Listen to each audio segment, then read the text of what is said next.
ethics is something we live and be and do and is experienced by our clients and the people we contract with. It's not a piece of paper where, etc. It is a piece of paper, but it isn't. And the other thing is that I'm aware that ICF is extremely rich in resources around ethics, interpretive statements, questions that have been raised. There's a water cooler group. And those resources seem unknown to many ordinary members, like the not ethics nerds, don't know about that stuff. And for me, the other thing is that I serve on the Independent Review Board, which is the board that manages ethical complaints when they come in. Now, the percentage of those is extremely small. And so the other thing that the chapter in my time has really stood for is try not to be a kind of problem solver when the troubles have hit.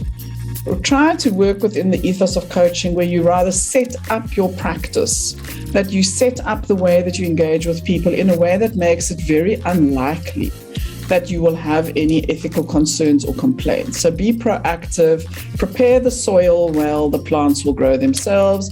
You might have a rogue, pest that comes into your environment, but it's not that likely in any way you can deal with it.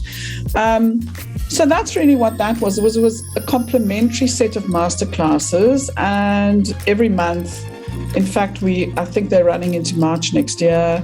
I just thought, let's see. And it was a very good example of somebody that I am. I just go, there's no way to know whether people will come. The only way is to put it out there and see who turns up. And if no one turns up, well, then that's what happens. And if one person turns up, that's cool. It's been quite small. There've probably been maybe 20 people max. And generally, there are always about 10 to 12 people who turn up.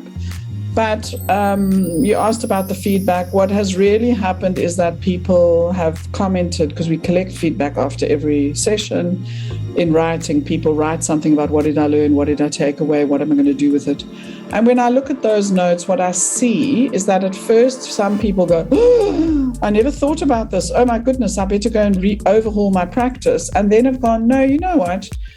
There was a really little idea that was useful and I could just use that. So in a way, the discipline of tweak, go for small but significant adjustments, and then trust yourself, trust the process, trust that most of your clients want to work well with you in a partnering kind of way.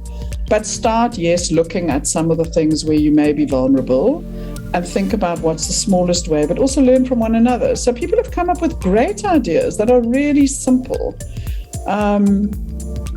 So I think that's really what it's been about. And the other place is that it has developed a sense of community of you could come there and you could reveal your deep, dark ethical violation secret. And there would be colleagues who would go, well, that was a bit stupid, but we're here for you. So let's figure out how you can get yourself out the mess. But we've had very little of that. It's not really about it's not a sewage depot, or a compost make depot, get rid of the toxic waste and then do something useful with the rest that's left over. It's really been more about how do I create an environment in my practice that makes my practice joyful, well-informed, takes good care of myself and other people, and knows enough about where to find what I need to find. So for me, to go back to the beginning, demonstrating ethical practice is not about I know the standards off by heart and I can tell everybody about them.